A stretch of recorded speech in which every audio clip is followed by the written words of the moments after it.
Kebutuhan darah di Kota Palembang selama pandemi COVID-19 sebanyak 7.000 kantong per bulan.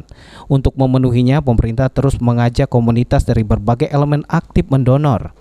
Ketua Palang Merah Indonesia Palembang, Fitriyanti Agustinda mengungkapkan, kebutuhan darah meningkat signifikan selama pandemi.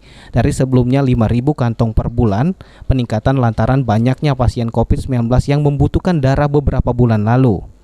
PMI mendorong warga dan berbagai komunitas untuk rutin melakukan donor 3 bulan sekali. Kegiatan donor massal gencar dilakukan agar tidak terjadi kelangkaan darah di PMI. Kalangan yang berpotensi menjadi pendonor adalah kaum milenial yang berusia di atas 17 tahun, karena mereka bisa dijadikan inspirator di lingkungannya termasuk di sekolah. Pasalnya saat ini kebanyakan pendonor di PMI berumur 30 tahun ke atas, sehingga sudah saatnya kaum milenial menjadi pendonor dan inspirator. Tim Liputan PAL TV.